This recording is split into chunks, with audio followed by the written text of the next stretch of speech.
The kind of chants we saw inside JNU campus, I mean 2016, 10 years ago is when we saw a similar sort of campaign there where Umar Khalid was really the face of that. And now comments like these, chants like these, all in favor of Umar Khalid once again. This is the irony.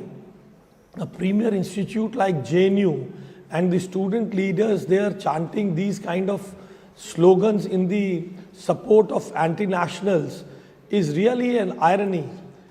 You are free to protest, you are free to raise voice against the government, against government's education policy, against government's agriculture policy, against government's foreign policy, against government's policy to deal with famine or other things.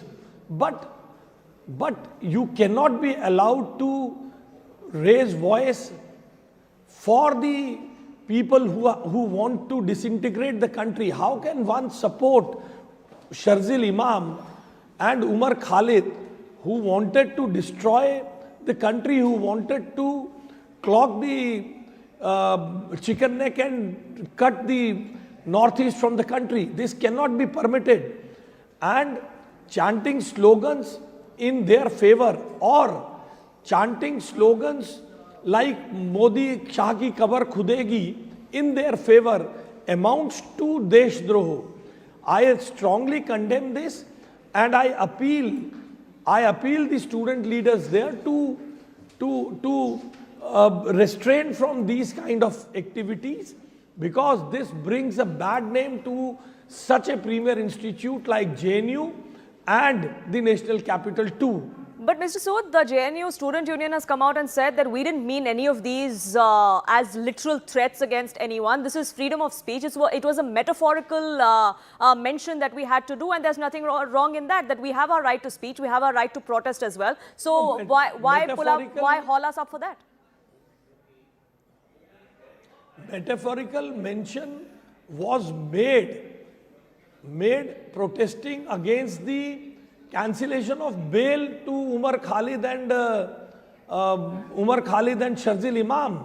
What business a student has to support people like Sharzil Imam, who on a stage has categorically said that he wants to cut the northeast, and student bodies are not meant for these.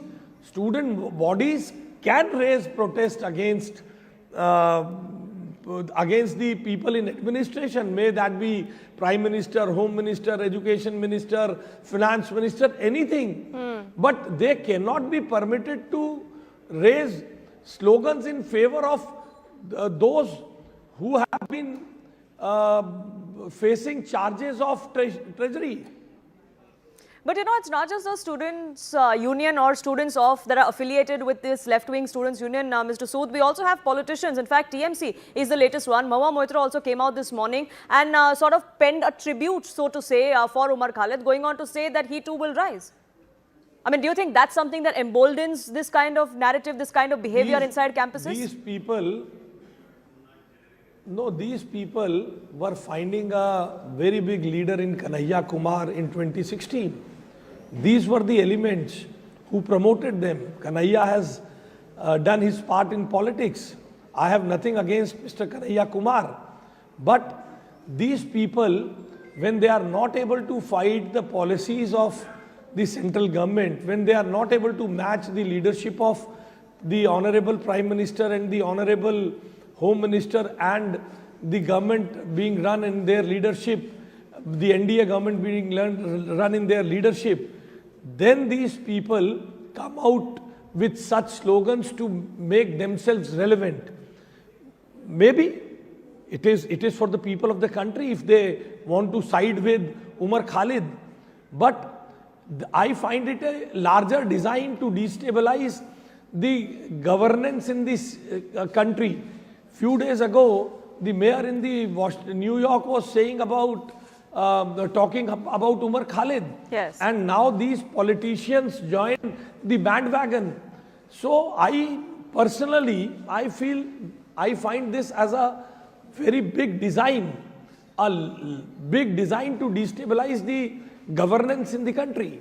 And do you think campuses like the JNU is what many believe that are becoming fertile grounds for the wrong kind of narrative being whipped up? Do you think that is the case, or is this just an isolated sort of incident that happened to come out of a campus like JNU? I think there are a handful of activists of such radical groups who want to use campuses are left in JNU.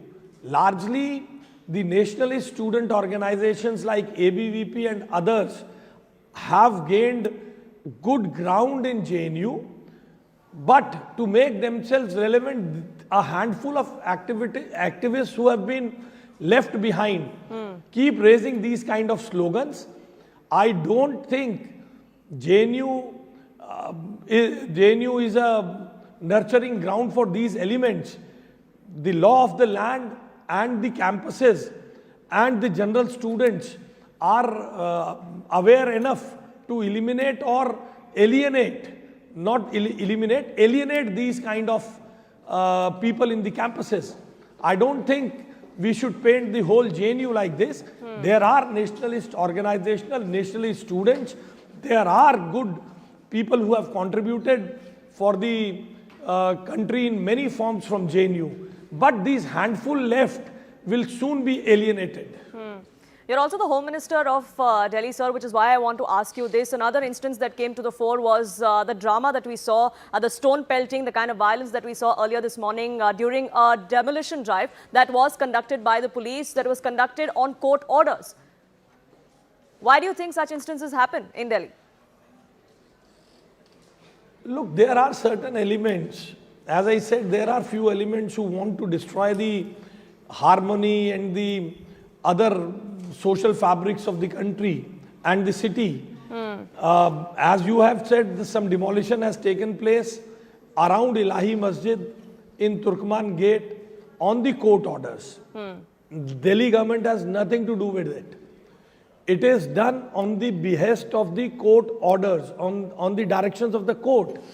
And I think every law-abiding citizen should adhere to these orders.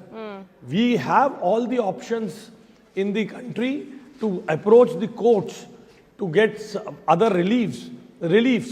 But these kind of activities will not be permitted.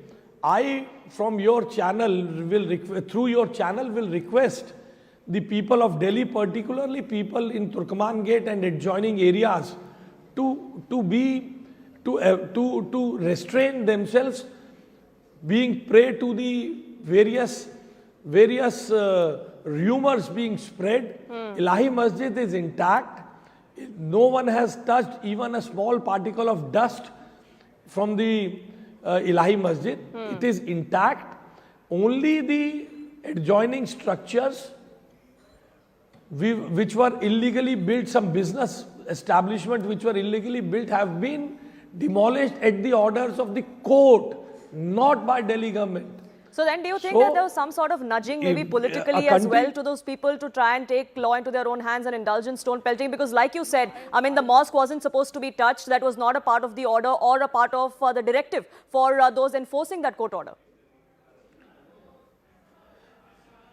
If I say some things are politically motivated, it will again give a political color. I leave it for media houses and journalists like you who dig into many things to find out whether this is politically motivated or not. But I assure your viewers that no guilty who takes the law in hand will be spared. Those who were involved in stone pelting have been arrested. 5 of them have been arrested. Others are being searches are on to find out who others were. Yes. So they will be taken to task very soon. Well, we'll leave it at that. Ashish Sood, thank you so much for speaking with us.